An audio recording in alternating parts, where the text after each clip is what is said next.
Hello and welcome to another episode of North 100, a Canadian Highlander podcast. I'm Serge. Joining me as always, I have Jer, Alex, and Liam.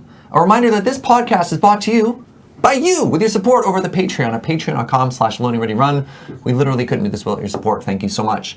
Let us get started with our opening segment. The same thing we always do, the best card that you're not playing. Up today, we have Liam with some spicy tech. Liam, what are you playing? The card I want to talk about today is a card called Open the Armory. I have never heard of it. Clearly you didn't play enough Eldritch Moon Limited or whatever this set is. This card wasn't good in Limited. All right, what is this card? Matter of opinion. So this is a 1 and a white sorcery that lets you search your library for an aura or equipment card, reveal it, and then put it into your hand, and then you shuffle your library. So Steel Shaper's Gift is a 1 mana version of this card that only finds equipment that sees a bunch of play in the format. And the 1 mana increase is significant. It's not something that you can ignore, but it's in a lot of the white decks that are very dependent on killing people with their equipment, this card's great. Just having more ways to find Umezawa's Jite is like very powerful. But actually the reason I want to talk about this card is because of the auras that it finds. Yeah. And by that I mean exactly one aura, which is that this card finds Splinter Twin. It all makes sense. Yeah. I was gonna be I was wondering if you were going to tie this in. Yeah, because I was like, there's you go Stoneforge, then you go Steel Shaper's Gift, then maybe Enlightened Tutor, and I'm like, this is Stoneforge? I actually think that Open the Armory is better than Enlightened Tutor because it's not card negative. Yeah. And then the other card that this card finds is Elemental Mastery, which is less good than Splinter Twin, but with Midnight Guard and Sunlit Legionnaire, it still goes infinite. This is so hot finding Splinter Twin. Holy crap. Yeah, it's pretty good. What deck plays Equipment and Splinter Twin? Not a whole lot, but I can fix that. Because I looked at this and I was like, oh, it finds Rancor. That's kind of cool. Yeah, it does that too. But Splinter Twin. It might be if you play. Liam, you're a genius. I actually can't take credit for this one. There's been other people playing this card, and then there's a German guy who played this in sort of a Naya Turbo Splinter Twin list that I quite liked. This is probably quite potent in Baubles. It definitely gets into that deck. Yeah. Okay, this went from like medium to like extra spicy. Holy crap, Liam. Get the chili flavor. Yeah, it's just another tutor, right? Tutors are really powerful, and it's an unpointed tutor. It's also an unpointed tutor. Yeah. I mean, this card's just very good, and probably should see more play. Yeah, I think it's really good. Excellent suggestion. Thank you very much. All right, let's talk about today's theme. As many of you are aware, Magic is old. In fact, the number 25 is floating around a bunch. That's right, we are doing the M25 Highlander specific set review. Now, these are all cards that already exist, so it's not that spicy of a set review. But what this is for those of you who might not be that familiar with the format, we're going to go through the cards that you will find in the set and let you know which one of them are Highlander playable. Some are going to be pretty obvious. We'll touch on those quickly, and other ones might be cards that see play in a couple of decks, budget alternatives. Basically, these are the cards that we are really excited about in the upcoming set. Anything you want to add on that? Let's get it. As usual, we'll be going through in WUBRG order, and we're going to talk about a lot of powerful cards. First up, we have Armageddon. Armageddon is a 4 mana white sorcery for 3 and a white, and it reads, destroy all lands. Jer. This card is one of the best white cards in Highlander. It's one of the big drags to white. This and the functional reprint Ravages of War. It's got great new art. Yeah. They printed it as a mythic? Yeah, well, you can you imagine getting multiple Armageddons in a draft? You don't want this to be rare for draft. What's playing Armageddon? White weenie, death and taxes, green white mid-range, green white aggro, any white aggressive deck. Yeah, like white decks. You could get this into like Orzhov weenie. Yeah, there are decks that even will splash for Armageddon because it's a very splashable card. Sick. All right, next up we have Core Firewalker. It's a 2/2 for white. It's a core soldier, has protection from red, and has the ability whenever a player casts a red spell, so whenever any player, not just your opponent, you may gain 1 life. Alex, tell me about the Firewalker. Red players hate it. This is your magic answer to mono red if you're in any kind of white centric deck. Like, I think any deck that has access to white, you could slide this in and just like have a sort of game over button. Love it. It's very hard for mono red to win through this card, is my understanding. Yeah, because like their bolts become shocks, their shocks become lava darts. You can block their creatures till the end of time. They have nothing they can kill it with. Yeah, it not dying is actually the most important part. Like the white decks, traditionally one of the ways they can struggle against mono red in particular is that like the shocks are very good. They'll kill all your stuff and their creatures get in for a lot of damage because white doesn't have that much removal. And Core Firewalker just sits there and says, I will never die and I'm always going to block. And so it just buys you a lot of time. And even if it didn't have the life gain clause, it would be insane. The other deck that this card's really good in is Jeskai because you have so many red spells. So all of a sudden your Lightning Helixes heal for 4, like your War Leader's Helixes heal for 5. Like it starts to add up and can be important even in the not in the mono red matchup. One thing of note is that this isn't a slam dunk even in white-based aggressive decks. It is a bit of a meta call. If you don't see a bunch of red decks running around your meta, you by no means need to play this card. I played this guy in Big Boros, so you could drop Red Wraths right on top of him and just go straight through. Love it. All right, let's move on. Next up, we have Promise of Boonray. Did I pronounce that right? Yep. Yay, nailed it. And it's a 3-mana enchantment for 2 and a white. When a creature you control dies, sack it. If you do, you get 4 spirits. Liam, tell me about this card. This card gets played in exactly one deck. That deck, well, I mean, you probably could play it in other ones, but the deck that it gets played in most prominently is the Aristocrats. Because this is a 3-mana card that makes 4 bodies. It's nuts. You should play it if you're playing Aristocrats. I love this card in Aristocrats, and I don't think I would play it in any other deck. I wouldn't play this in aggro. I wouldn't play this in control. I could see playing it in tokens. I was gonna say I'd play it in tokens as well. You play this, then a creature dies. You sack your Mog War Marshal to its Echo trigger. Then you burn at the stake them, and they die. Love it. So 1.5 decks. All right, next up, we have Rest in Peace. That is a 2-mana enchantment for 1 and a white that says, when it enters the battlefield, exile all cards from all graveyards, so symmetrical, and if a card or token we put into a graveyard from anywhere, exile it instead. Jer. This card, unlike in Legacy or in Modern where it sees a lot of sideboard play, sees really niche play in Highlander because there's no sideboards, of course. You really only see it in decks that are trying to combo it with... Helm of Obedience. Helm of Obedience, yeah, exactly. So can you explain that combo really quick? So you once you have Rest in Peace in play, if you put Helm of Obedience in play, which costs 4 mana... 4 mana artifact, yeah. Yeah, 4 mana artifact has an activation cost of X and tap it. Target player puts the top X cards of his or her library into the graveyard until they hit a creature. Or X cards. Or X cards. The way it's worded is one of the 2 things has to happen first. You either have to put X cards into play or hit a creature. Graveyard or hit a creature. And since you're never going to hit... And the creature has to hit the bin. Yeah. And so you're never going to put a creature in the bin, and you're never actually going to put any cards in the bin. It just decks them. It's sort of like Painter Grindstone take 2. I think of this more as a bug than a feature. Like Painter Grindstone makes sense. Helm of Obedience is like oops, oops, oops, oops, oops, and then it just decks the whole thing. Yeah, it's just sort of weird wording on an old formatted card. This also combos with a blue card. Help me out with it. It's a 2-mana blue enchantment called Energy Field. Energy Field. So Energy Field is a neat little interaction as well if you're playing sort of the artifact enchantment combo deck. Energy Field basically says you can't take any damage. If a card would go into your graveyard, sacrifice Energy Field. But Rest in Peace says cards never go in your graveyard. So if you have Energy Field and Rest in Peace in play, if they can't disenchant it, you never take damage for the rest of the game. Huh. Yeah, so I did not know about this combo. Yeah, so Rest in Peace often leads to a couple of different combos all around not having any graveyards in play. So Rest in Peace, pretty sick card. Get 'em. Next up, we have Savannah Lions, also known as Get 'em, the Get 'em bird, according to Alex. It's a 1-mana 2/1 cat for a white.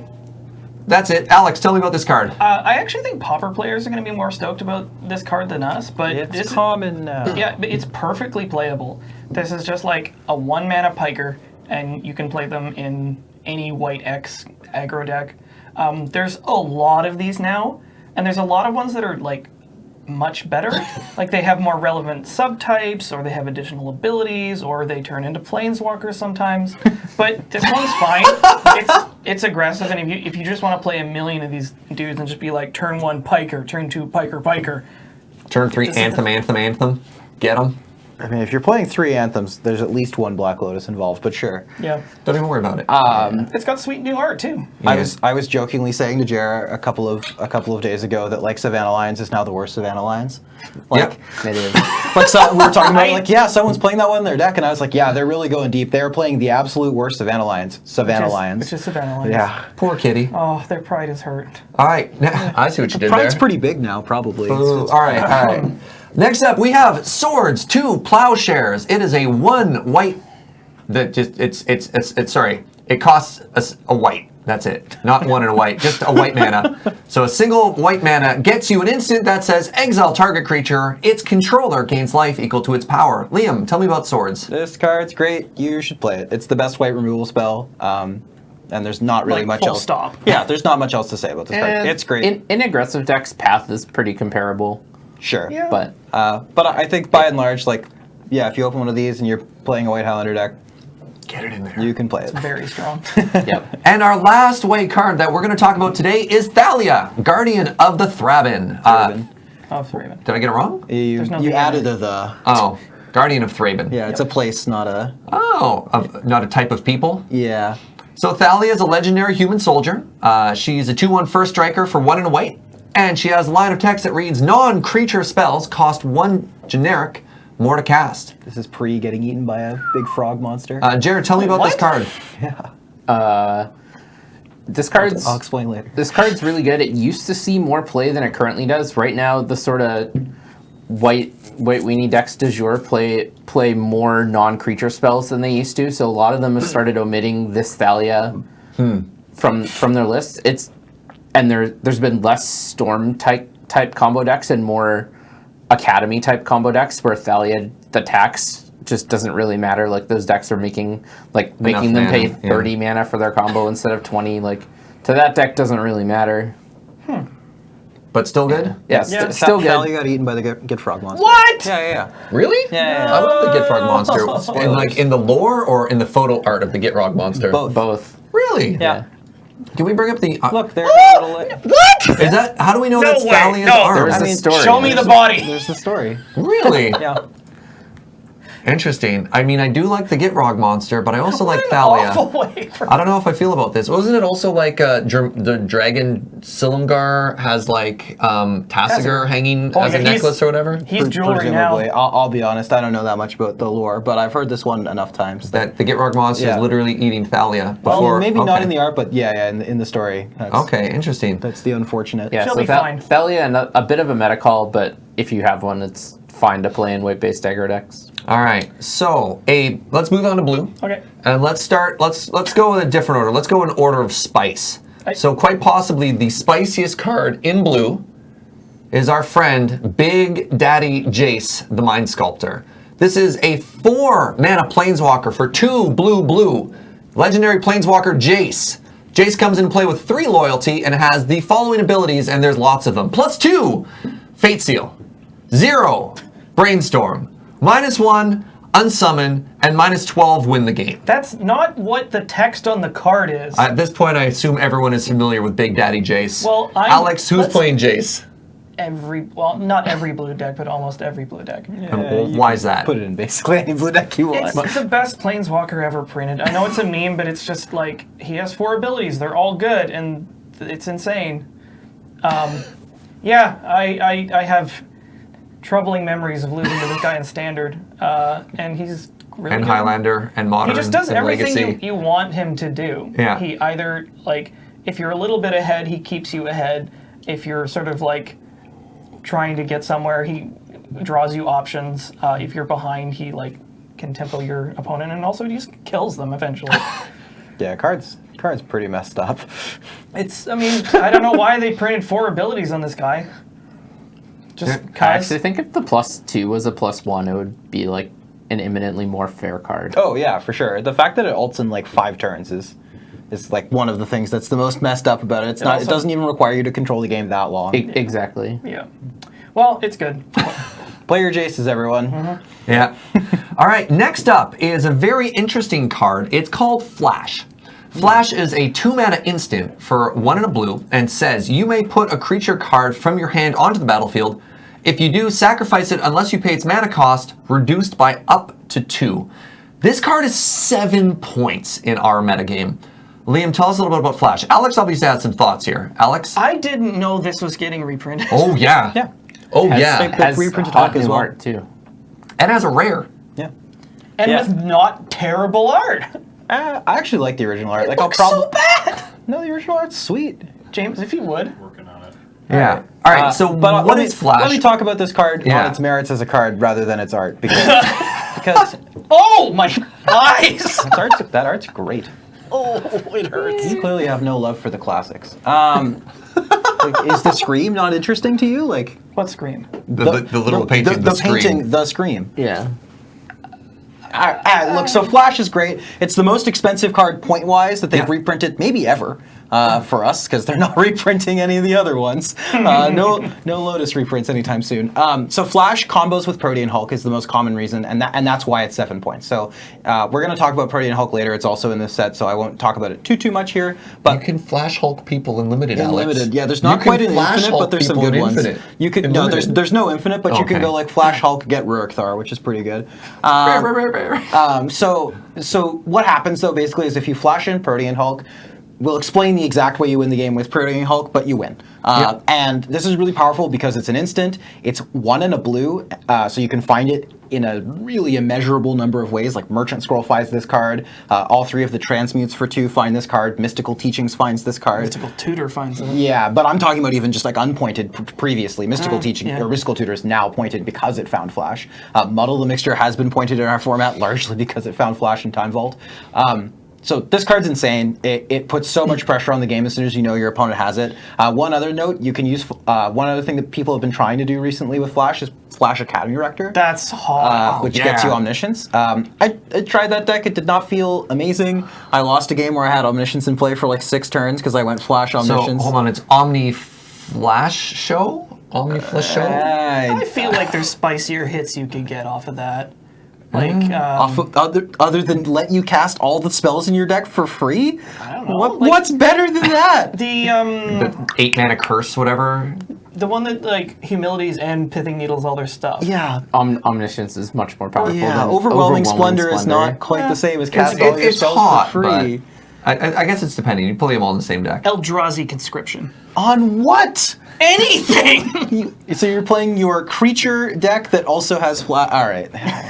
So Flash is nuts. We're excited to see it. We got a little derailed. Let's move on. Alex is going to build a bad deck soon. I'm excited. We're looking forward to it. Next up, we have Pact of Negation. Boop. This is a counterspell that costs for free. It costs for 0. Casts. Pretty. It is free. It sounds kind of exciting. It just says counter target spell. But wait, there's more. At the beginning of your upkeep, pay 5 mana, 3 blue, or lose. Jared, this seems kind of sketchy. Tell me about Pact of Negation. Pact of Negation mostly sees play in either combo or heavy control decks. Heavy control decks really like the free counter spell because it enables them to tap out for their huge game-winning threat while not going fully shields down. Notably, you can cast this with Platinum Empyrean in play, but you can't alternate cast Force of Will because Force of Will requires you to pay a life, and Platinum Empyrean doesn't let you do that because your life total can't change. Yeah. It's a little bit like a Force of Will on layaway. Yeah, exactly. Hardcast Force of Will on layaway. Yeah. And combo decks will use this, 'Cause they're never gonna win. planning to Yeah. have a next upkeep. Yeah, who cares? They just plan to end the game this turn. You don't usually see it in fair mid-range decks or tempo decks just because they're not necessarily planning to get to 5 mana all that quickly, and they don't want to have a dead card in their hand early in the game. Totally. All right, next up, we have the Clique, Vendilion Clique. It is a 3/1 legendary fairy wizard for 1 blue, has flash, flying, and when the Clique enters the battlefield, look at target player's hand so you can clique yourself. You may choose a non-land card from it. If you do, that player reveals a chosen card, puts it on the bottom, and then replaces it with a new card. Alex. I have an effect on your draw step Okay. after you've drawn a card. Yeah. This thing. This card's great. It's really, really good in... I'm trying to think of a blue deck that doesn't want to play this. Like, combo doesn't want to play it. But, like... Non-high tide combo. Blue mid-range, blue control. It's a cheap aggressive creature with flash that has a weird kind of out of blue pseudo hand attack mode that you can also sometimes use to target yourself to cycle a card. And just seeing your opponent's hand is so insanely Very valuable. So, yeah, it's a peek. You take their best card that you don't want to deal with, bottom it, hope they don't draw something better, or you just like cycle something that you don't need.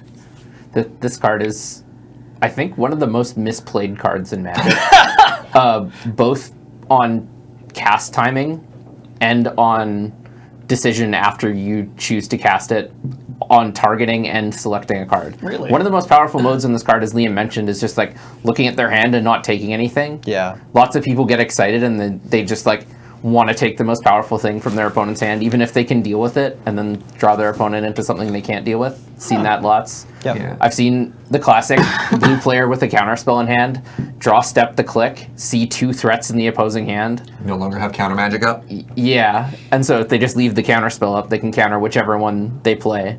But since they played the click, their opponent just gets to cast the second best one. Yeah. And resolve it, which is often very bad for the blue deck. I think this card is at its best in the control decks, where like the flash threats are just so good. Like we have control decks playing Nimble Obstructionist, like basically because it's a 3/1 flying flash. Just being able to not tap out, and then the turn your opponent decides to like either not play a spell or play a spell you don't care about, you get to put a threat into play, and then you go shields up for the rest of the game. It's funny that this is coming up shortly after Flash. Because my funniest Vendilion Click story involves Flash when I was playing Flash Hulk. Did you flash a clique? No, I just naturally drew Hulk plus Flash in my opening 7, and then I went land, or I was on the draw, my opponent played a land, I played a land, my opponent played a land, I played a land, my opponent Vendilion clicked me on my end step, and I Flash killed them in response after casting 0 spells. Oh, no. Why is that card 7 points? Yeah. again? All right, good. next up, we have the Merfolk Looter. This is a 2-mana Merfolk Rogue for 1 and a blue. It's a 1/1, and it says tap to draw a card, then discard a card. Liam. I think it's Alex, actually. What? Alex was clique. Oh yeah, it's me. All right, so this triggers Prowl, which is very important. So Merfolk Looter draws and discards a card, which is powerful in mostly reanimation strategies, is where we're seeing this card getting played. Especially now that like there are cards like Jace Prince Prodigy, like you really don't need to be playing actual factual Merfolk Looter in a whole lot of other decks. But Reanimator loves this card. It's really good for dumping fatties into the bin and cycling through to find your reanimation spells. Also, you do get to cast your Prowl spells. So Love it. All right, next up we have Exclude. Exclude is a 3-mana instant for 2 and a blue. It says counter target creature spell. It has the art of evaporating a Phyrexian, and it says draw a card. Jer.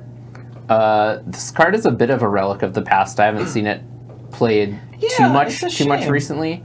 I like this card better than most people. I've probably played it more than most people, but that's just because I play Seinfeld, which is one of the decks that still gets to play it. It's predominantly played by our local Grixis Control expert. He played this card for years, but he doesn't come out too often anymore. Grease. And it's mostly just been replaced by more diverse counterspells that aren't As narrow. yeah. especially at 3 mana now, there's just a Exactly. lot of competition. I mean, it's not a bad card. No. It's like, counter something, replace itself. Yeah, Sweet new art. It's just, especially now, there's more and more decks that are able to just looking to blank creature removal as like a core tenet of their strategy. And if you come up against one of those decks and have like a removal spell and an exclude in hand, now you just have 2 dead Super cards. far behind. Yeah. All right. Next up, we have Blue Sun's Zenith. This is an interesting card. It's an instant. It casts for X blue, and it says target player draws X cards, and like all Zeniths, shuffle it back into your library. Alex. So you like drawing cards, huh? I do. I'll draw all the cards in the world. But then I'll lose. Yep. This sees play in High Tide as a way to kill your opponent. It says target player. Yep. Not yourself. Eventually, and you also- can target them. Also in like blue hard control style decks, like Sometimes, yeah. you play. Actually, no. You get to play.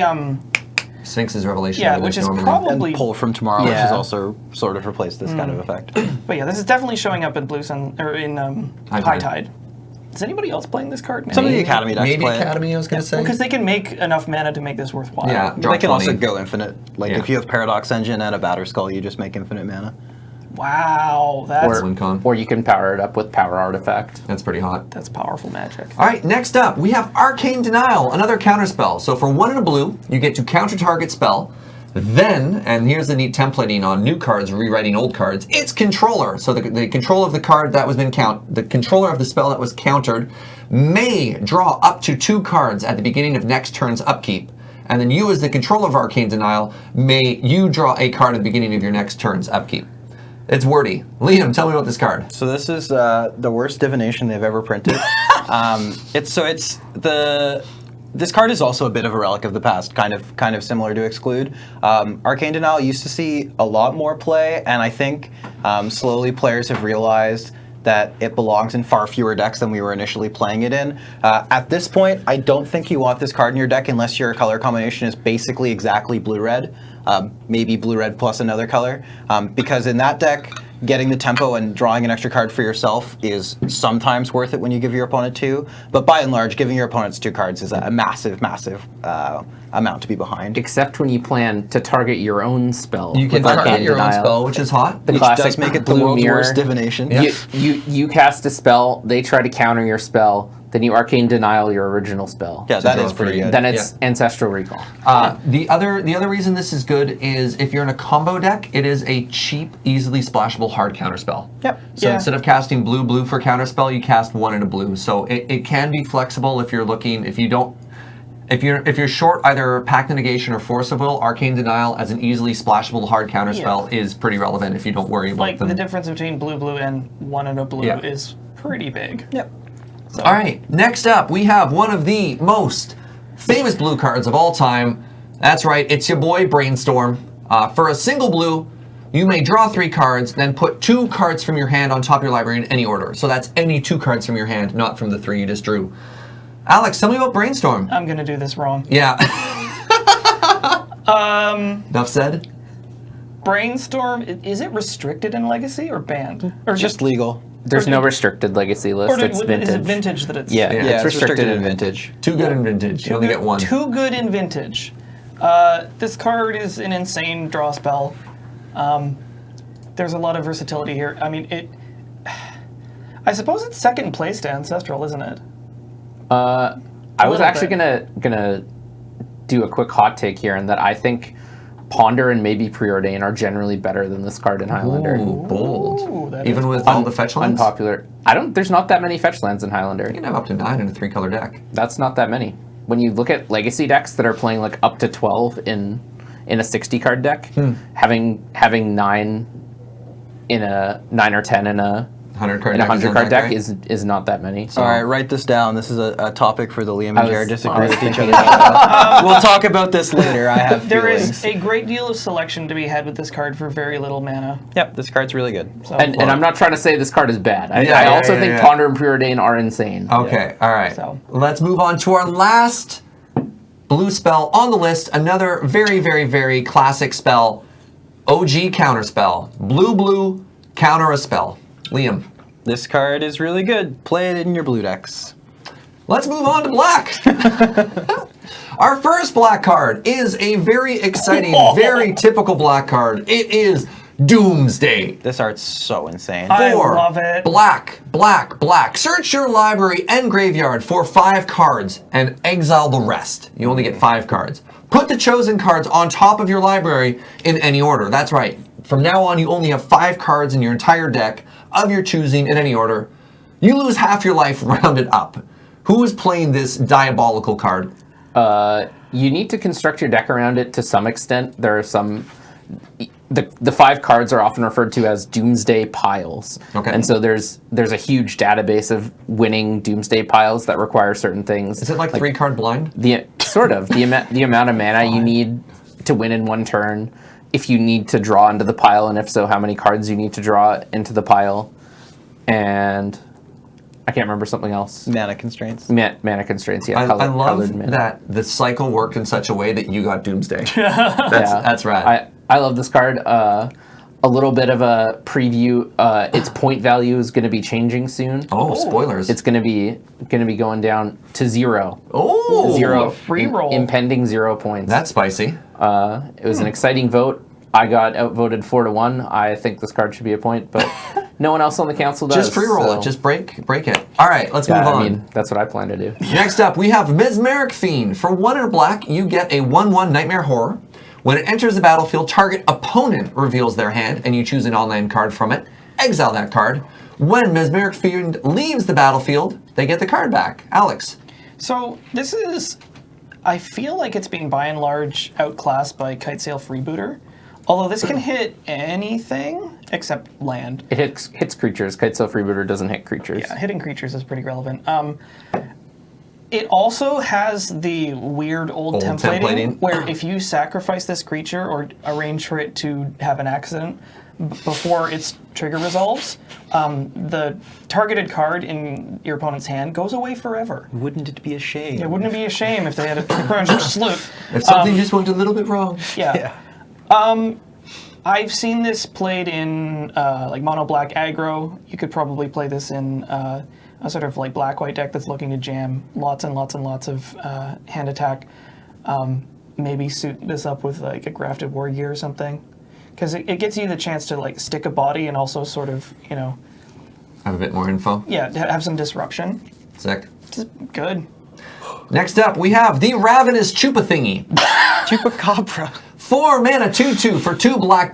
It's a beast horror. It's a Chupacabra. I don't know why. When it ETBs, destroy target creature an opponent controls. Like, did they really have to make it so this card didn't get bounced by Thing in the Ice? Was that important to them?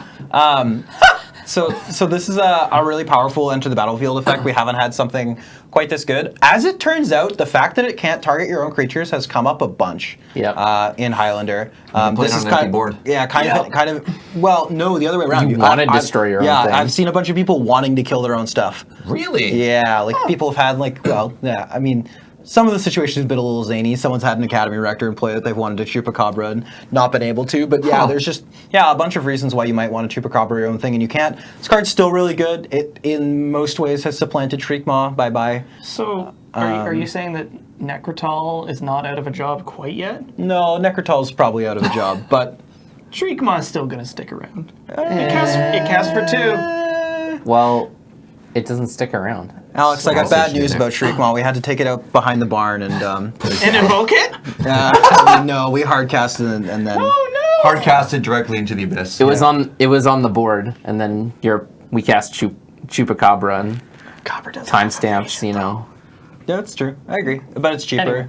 All right. There's a bunch of reasons, but we'll see. Time will tell. It's still no los dos. Yeah, still not long enough for us to really definitively say. But if you open a Chupacabra, it's reasonable to play in your black decks. Very good. So we have a very spicy reprint up next. We have the Phyrexian Obliterator. Black. And Gets yellow. you a 5/5 horror with trample, and whenever a source deals damage to the Obliterator, the source's controller sacks that many permanents. Oh wow! Jer. Yeah, this card only sees play in one deck. Exactly one. It's mono black mid-range or mono black control, whatever You call version you want to call it.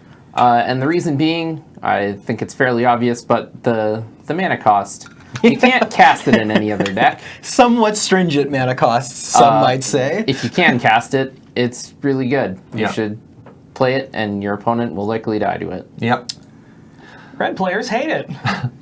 Next up, we have a very spicy card. We have Black Ancestral. Oh, look! It's Dark Ritual, and I like the art they chose for it all. Single black, instant spell, gets you black in your mana pool. Alex, why is that good? Old broken cards. This combos with our previous card. The Obliterator? Yeah, no. Well, Doomsday. Doomsday. Okay, and Doomsday. Okay, Ritual, hold on. Hypnotic Spectre you. OG. Powerful magic. The fundamental rules of Magic states that you may play 1 land per turn and draw 1 card per turn, and anything that sort of subverts that, even temporarily, is quite strong. So this, for a turn, lets you jump ahead by 2 mana. So you can cast a 3-drop on turn 1, or a 4-drop on turn 2. Or an Entomb in a Shallow Grave. Yeah. Yeah, and then just kill them. It's also pretty nutty in Storm. Yeah, where you can cast it, and then you get your Yawgmoth's Will and cast it again. Or just you get cast more. it, and then you get your ill-gotten gains, and then you cast it, and then you get your Yawgmoth's Will, and then you cast it again. Right, so you Love cast it. it 3 times, you get 9 mana. Yeah. Yeah, it's good. Moving on, we have the Zilla Cutthroat. This is a 2-mana 1/1 human rogue ally for 1 and a black. Whenever it or another creature you control dies, so not any creature, each opponent loses 1 life and you gain 1 life. Liam. It's not quite Blood Artist, but it's just as good in the Aristocrats deck by and large. It gets in for 1. Would you play it in anything other than Aristocrats? Probably not. Well, someone locally is brewing up 5-color allies. Is that you? No. No. All right. That's a stretch even for me. That's pretty spicy. All right, well, I guess this card says ally, so they have to play it. Yeah.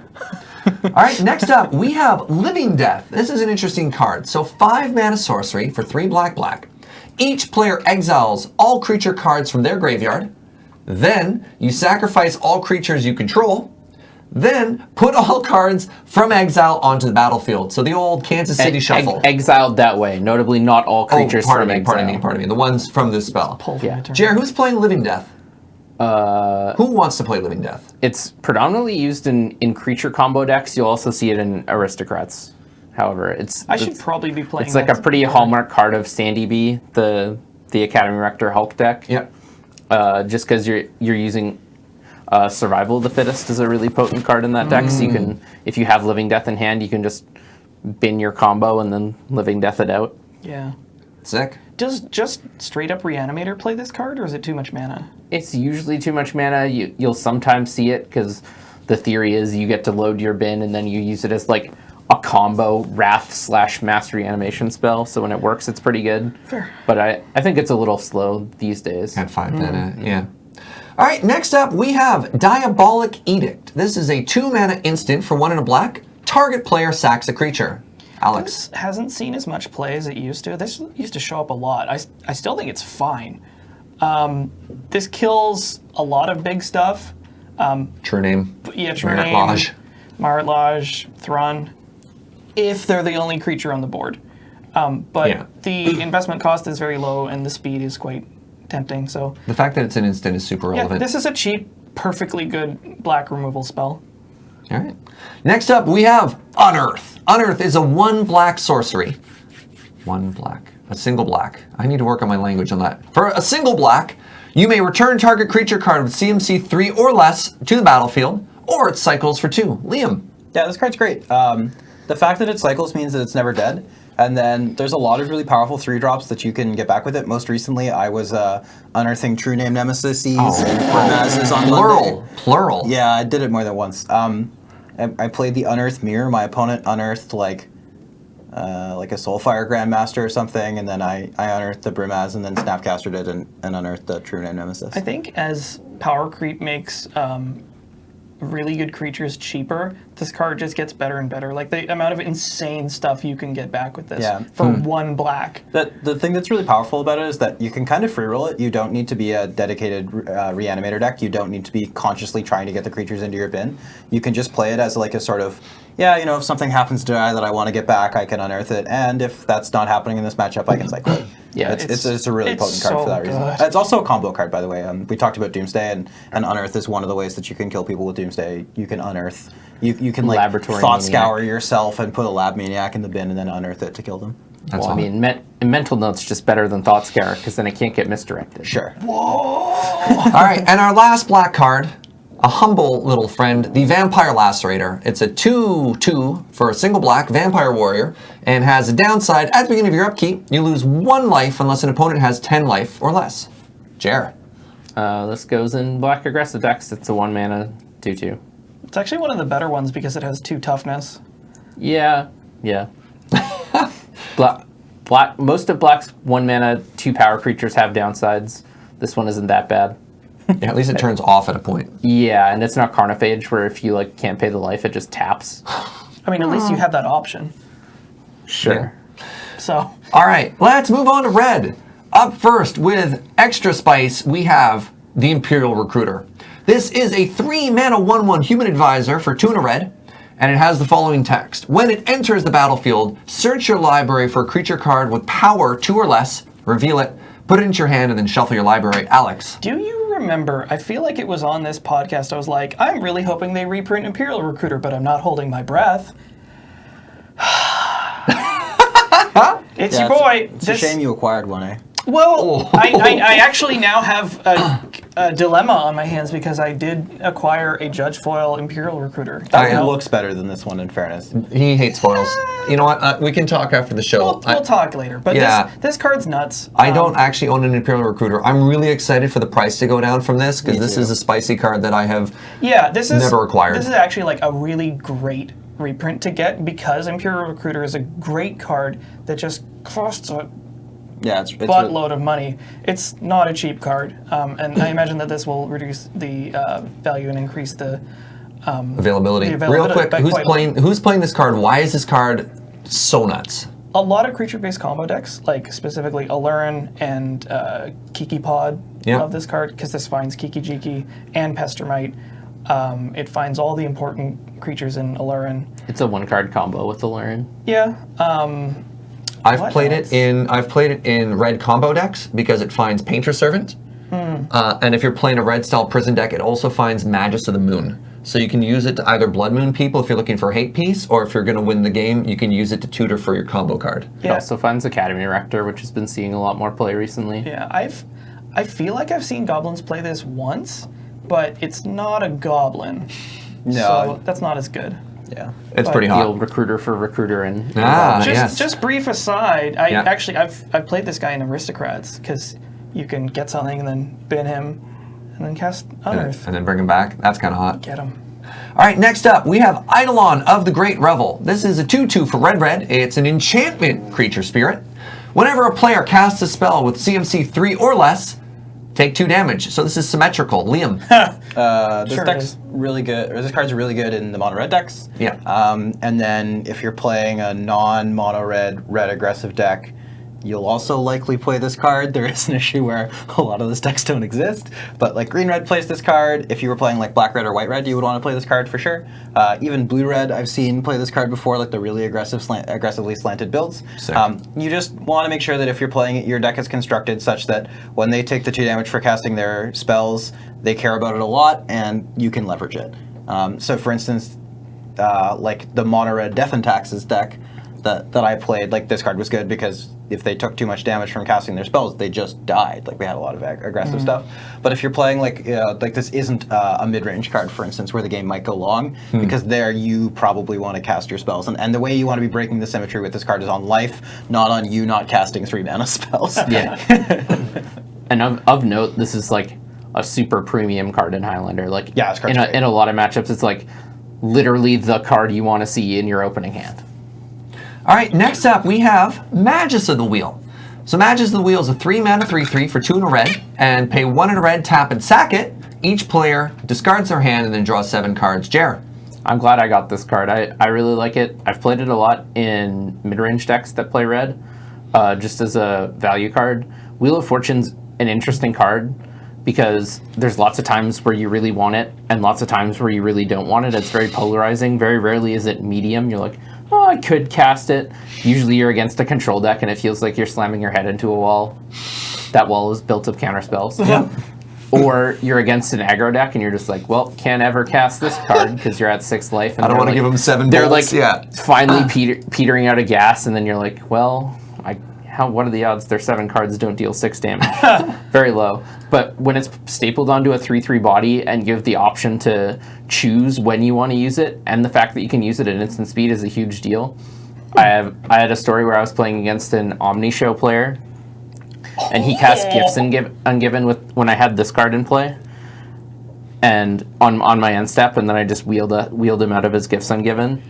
No. So he spent his pointed tutor to go get 2 cards. I split them. I'm like, you know what? You pick, and then. Wow. The BM. I love it. I need one of these guys. I like how the clock looks like a cake. Like the Magus of the Wheel is celebrating their birthday, and their birthday is 7 more cards. Next up, we have Ball Lightning. Red gets you a 6/1 Trample Haste Elemental at the beginning of your end step. Sack it. Alex. This is classic mono red and only classic mono red. I actually feel like this creature is being supplanted by other things, but I don't think it's any less playable. It just cracks them for 6. Love it. Yeah, like I think it's getting edged out by stuff like Ferocidon and Maybe more versatile red creatures. It's also just getting edged out by not playing 3-drops. Like a bunch of the red decks are now just like very much focused on playing like almost all 1s and 2s and like 2 3s. That's hot. Yeah, the 3-drops are like Ferocidon, Char, and Sulfuric Vortex. I think another huge issue with this card is now, because of a large part because of the uprising of the mono red decks, is that people are playing lots and lots of cheap removal, and that's actually the downfall of Ball Lightning. Like if you spend 3 mana in the red deck and don't deal any damage, they shock you and get 1 for 1. Like especially if you're down on mana, that's devastating for the red deck. So that being said, then like much nicer resolution art on this card looks so good. Like I love the way this Ball Lightning looks. It's so cool. It has a special place in my heart just as a real drum card. I really love the watermarks they did in this set as well. They're very cool. I think they're great. All right, next up we have Pyroclasm. 2 mana sorcery, 1 in a red, 2 damage to each creature. Jer. This card's really good. If you're playing a red control deck and your opponents occasionally play creatures, you should consider playing Pyroclasm. Yeah. More of a meta call? It sort of depends on what other colors your red deck is playing. Like if you're also playing black and or white, sometimes you'll opt for the bigger wraths depending on your meta. But if you're playing blue and or green and you're aiming to blow up some dudes, then this is a pretty high on the list of options you can select. All right. Next up, we have Red Ancestral. It's Lightning Bolt.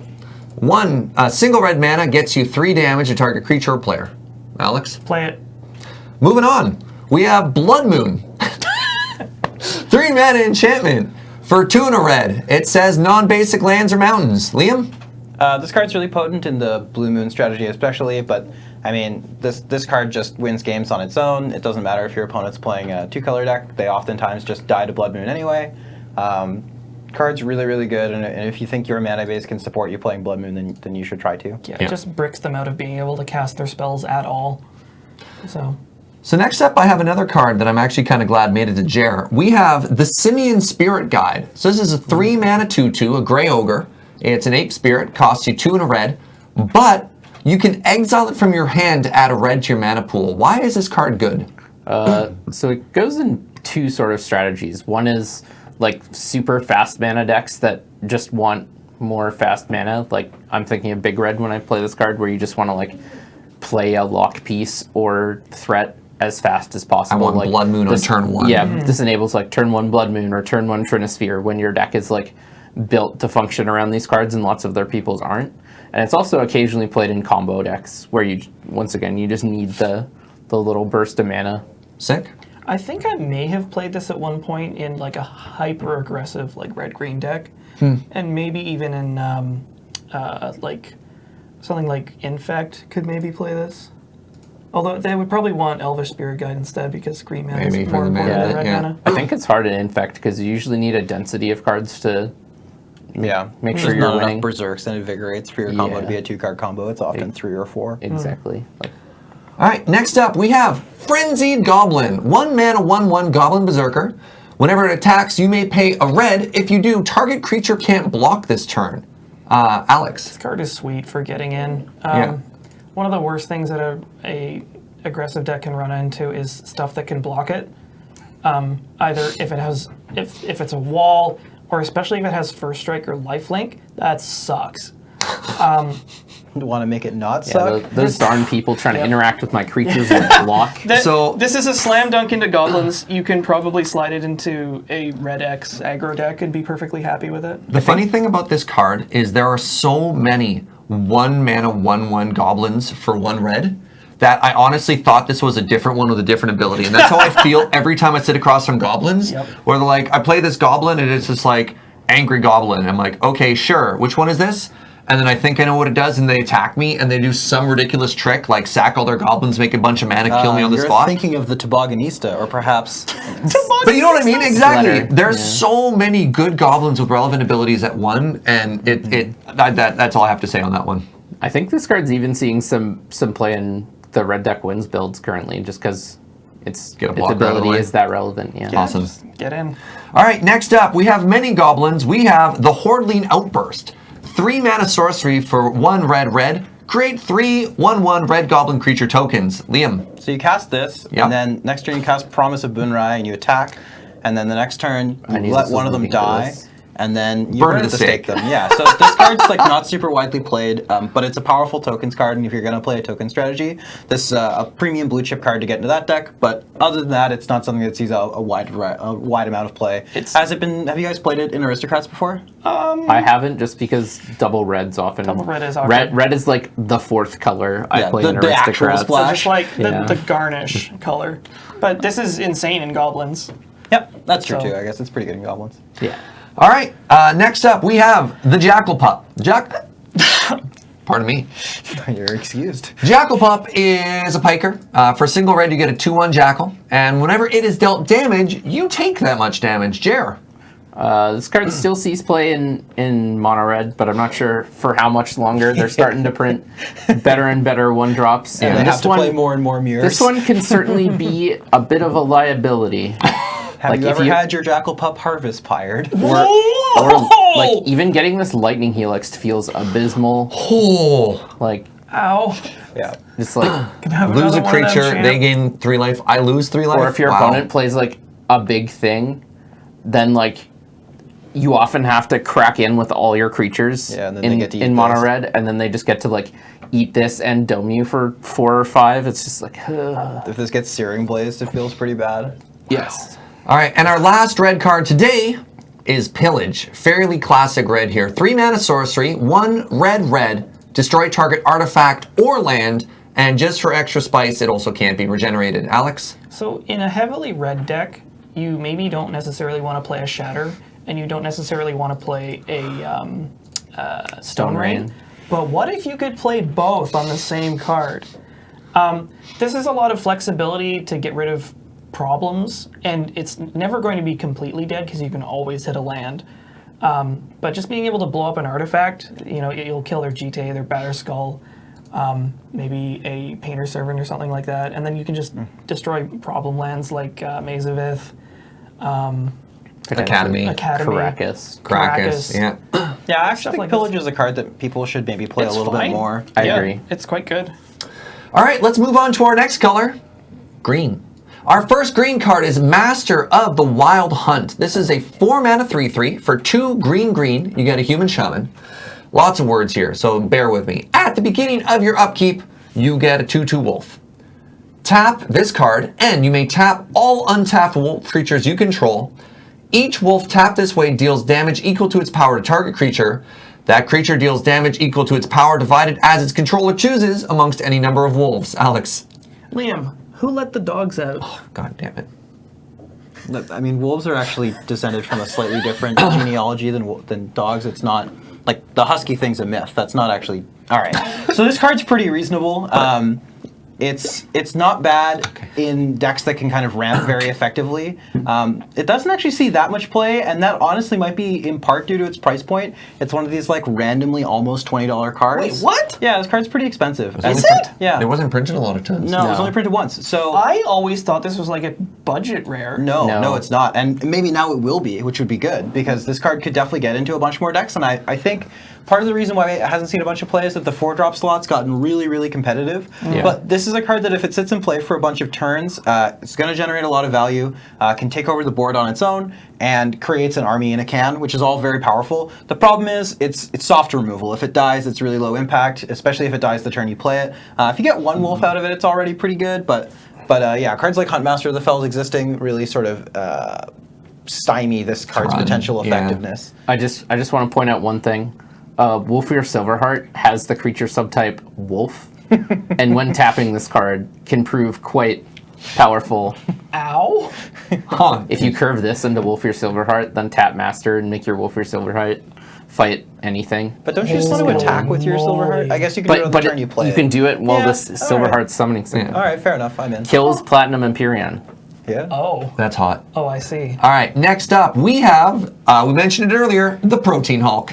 Did I say Protean. Damn it! I got it wrong. I was I'm just sure if you ate it, you would get lots of protein. Protein Hulk. don't know. Meats and eggs we eat, says WUBRG. All the protein. So Protein Hulk. 7 mana, 6/6. Protean. I know. I was making a joke because it's meat and eggs. Protein Hulk. 7 mana, 6/6. For 5 green. When it dies, search your library for any number of creature cards with CMC total of 6 or less, and then put them onto the battlefield. Then Souffle. Jer. This card is primarily a combo card. It is worth 3 points currently. It's really easy to win when you get this card in play. Their deck's built around getting this card in play of primarily 2 flavors. One is the Flash variety, which we touched on earlier. Flash Hulk. And the other one is Academy Rector, which then goes and gets Pattern of Rebirth and then puts this into play. And ideally you have a sack outlet just enabling all of this. Yeah.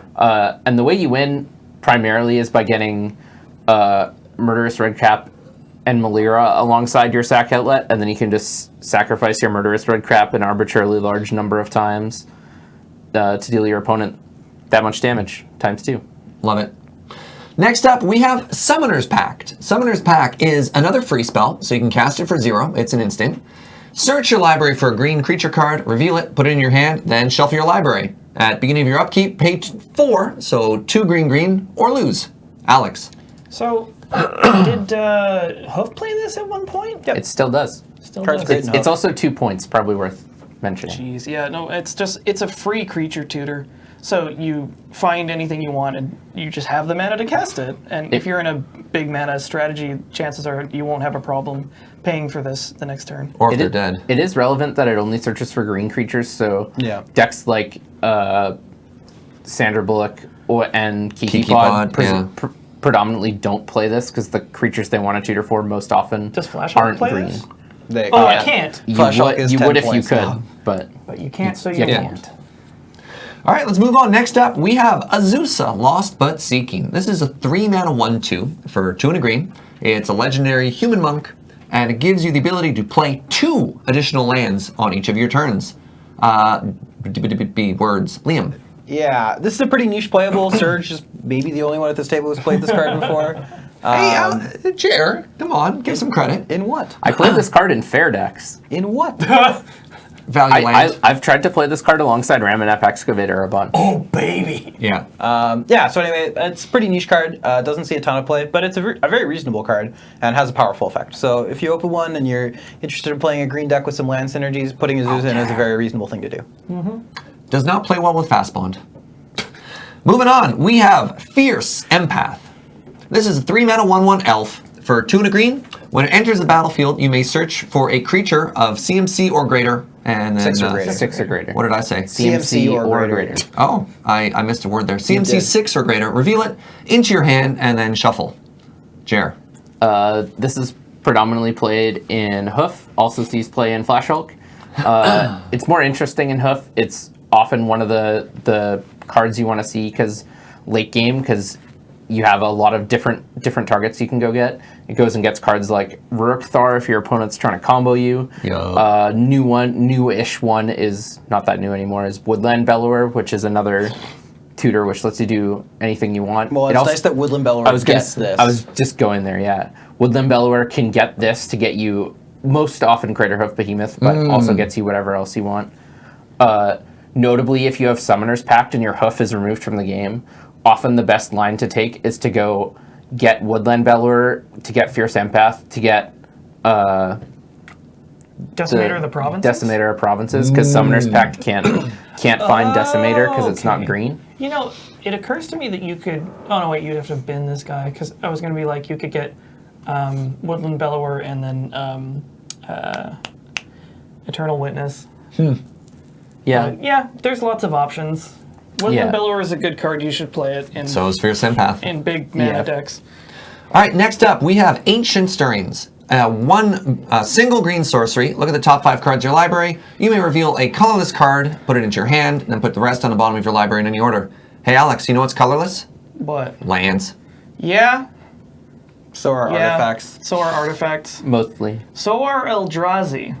Correct. Mostly. So I've never played this card in a deck, maybe just because I haven't had opportunity to, but I imagine any deck that cares about lots of lands or lots of artifacts or Eldrazi. Lantern Control is why I put this card on the list. I've now seen it played a sum total of twice, which was enough for me to want to put it on the list. So this card is not very widely played, but if your deck is basically mono colorless, it's a reasonable thing to put in. This card's really powerful. 5 cards deep, 5, yeah. Yeah, is really effective. For one. For one, yeah. So if you can support it, it's a reasonable card to play. The other deck that has played this card before is Storm.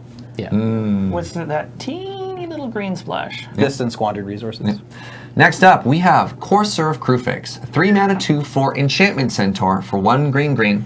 Play at the top of your library revealed. You may play that card if it's a land, and whenever a land enters the battlefield, you gain a life. Liam. This card's really good. You should play it in your green decks. Most green decks can support this card pretty comfortably. It's really good on turn 2. Yeah, I mean, just to briefly go into a little bit more detail, it's got a big butt, so it blocks really well. Playing with your top card revealed gives you this sort of like pseudo selection with fetch lands, where you know what your next draw is, and if you want to manipulate that, you can, just by shuffling. And just gaining life, incidentally, is really Card good. advantage. It's very versatile. Yeah. Most of the time, that's an advantage. For the first time last week, I felt like it was a disadvantage, and my opponent just had like a one-sided lantern and Oh, got to interesting. goozle me. You set felt the so lock piece bad. up in the lantern control. Aw. They just like my Courser was just like never winning, and they just knew I was like drawing garbage for forever. Small word of caution, it does die to disenchant. All right. But that doesn't happen. Next up, we have Invigorate. All right, I talk about cards here. Invigorate is a 3 mana instant for 2 and a green. If you control a forest rather than pay its cost, you can have your opponent gain 3 life. Target creature gains +4/+4 until end of turn. Jer. This basically only sees play in Infect and maybe the double strike deck. I'll let Liam take over. Yeah, so this card's really effective because it's free. The 3 life you basically never care about, and if you can combo this with a double strike effect, and in fact it almost always kills them. Yeah, card's really powerful, really good. Also, I've killed someone's Death Shadow with it. Oh, baby. That's hot. They gain life. The Death Shadow as Death Shadows. Yeah. Yeah, that's hot. That's really hot. All right, Alex, I got a card that's got your name written all over it. What you got? Except your name isn't Rancor, but it should be. Rancor, 1 green aura. What? For single green, enchanted creature gets +2/+0 and has trample. If Rancor is put into the graveyard from the battlefield, you get it back. Alex. Let me tell you about one of the only playable creature auras in our format Splinter Twin? that isn't Splinter Twin. That's why I said one of the. I'm disappointed. Carry on. This is practically like equipment. For 1 green, you get a lot of power and trample, which is really, really important. But the best part, I think, about this card is that when the creature it's attached to dies, you get it back. So you get to cast it again on the next creature. That's important because the problem with creature enchantments is that, like, auras, for however amazing the abilities it might infer or grant to the creature, the opportunity for you to get 2 for 1 is very, very high, and that sucks. This one, not so much. It's a great Put it card. in your green X aggressive decks, and you will kill them. Worth noting, you can't just kind of willy-nilly cast it into removal, because if they kill the creature with this on the stack, you still get 2 for 1. Yeah, the line from the battlefield is important. If it's on the stack, it will live in the graveyard. All right, next up, we have Regrowth. Regrowth is a 2 mana sorcery for 1 and green. Return target card from your graveyard to your hand. Liam, now, these kind of effects often don't see a lot of play. Why is Regrowth good? Sure. I mean, so just regrowing a spell in the singleton format is kind of insane, right? Like, you just only get 1, so Regrowth giving you functionally access to 2 is great. But would you play Raise Dead? No, but this is very different because it's any card, right? The versatility is the important part here. So we don't see a lot of regrowth, but when we do, it's almost always getting back something broken, like Time Walk or Ancestral. You can use regrowth in some of the combo decks to regrow irreplaceable combo pieces, that sort of thing. It's really good. You should play it in your green decks. It's used in conjunction with Gifts Ungiven a lot to play. If you can put this and Snapcaster Mage in your Gifts Ungiven stack, it often gives you 3 functional pieces of a single card in a Gifts Ungiven stack, so then your opponent's forced to give you 1. Yep, card's great. I'm okay. Next up, we have Utopia Sprawl. Utopia Sprawl is another aura. For a single green, you may enchant a forest. When it enters the battlefield, choose a color, and whenever enchanted forest is tapped for mana, you may add 1 additional mana of the chosen color. Jer? I think this and Wild Growth are some of the most underrepresented ramp spells in the format. This one's a little harder to play than Wild Growth because you need to have a literal forest to play it, which is a little harder in the Singleton format. But just accelerating on turn 1 is so incredibly powerful, and it's way less likely to get disrupted than creatures are. Like lots of people are prepared to bolt the bird, but you can't. Utopia Sprawl, notably unboltable. I don't know if Allison touched on this in the episode, but this is a Llanowar elves that lives through Wrath. Yeah. So that's kind of cool. Yeah. With the prevalence of Wasteland in the format, it can be tough. So in the matchup, you generally want to see how you set it up, but really good, and more decks are playing these effects, which I like a lot. You know what goes well with Utopia Sprawl? It's our friend the Arbor Elf. So Arbor Elf is a single green for a 1/1 Elf Druid, untap target forest. Yeah, this one is really good with Utopia Sprawl and Wild Growth. It can be awkward in a deck that has more than like 2 colors or more. I wouldn't play this in a 3-color deck, I don't think. It can be nice for color fixing, though. If you're base green, you can use it to add red. You can tap a Taiga, untap it, and then tap the Taiga again. So it can be helpful for color fixing. Yeah, so it has utility. It can sometimes... I feel like the floor and ceiling are further apart on this card. Generally, where it's just like you could be untapping a double land, or you could just not have any forests and it doesn't do anything.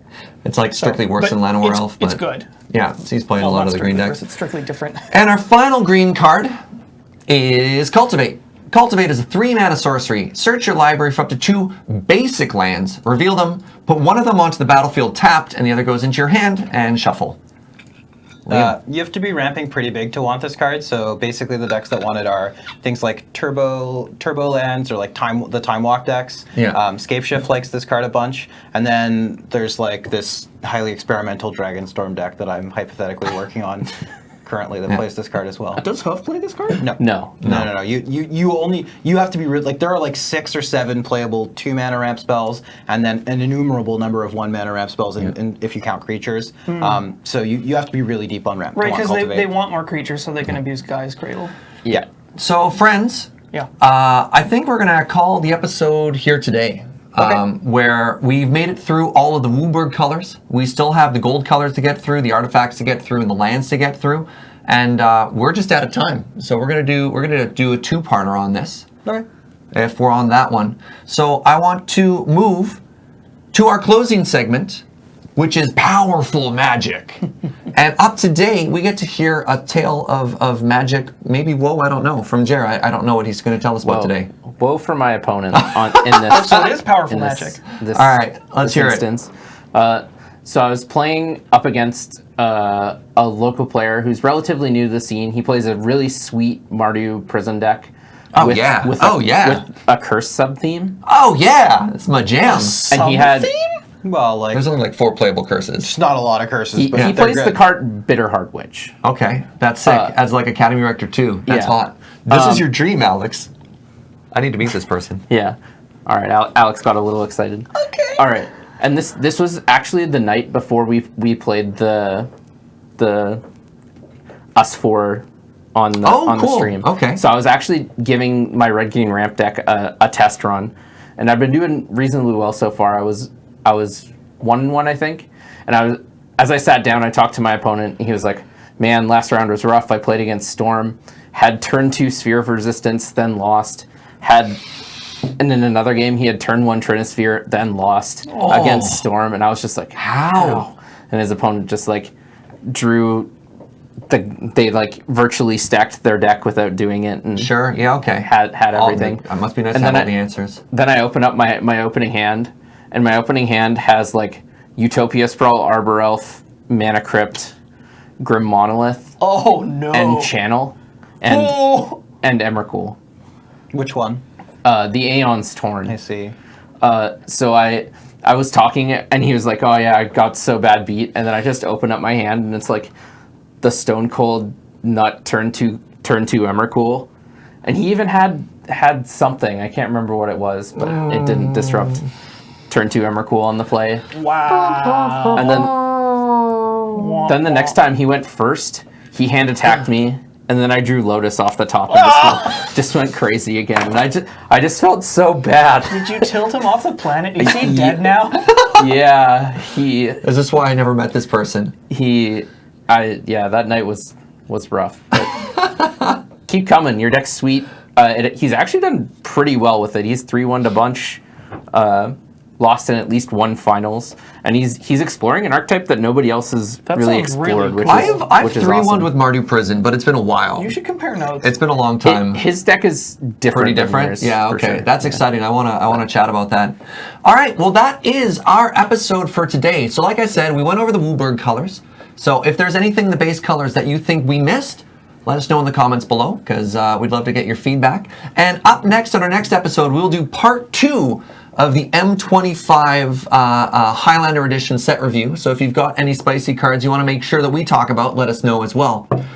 A reminder that this podcast is brought to you by you with your support over the Patreon at patreon.com/LoneyReadyRun. Thank you so much for your support. Anyways, thanks for watching. We're excited for part 2. We'll see you later.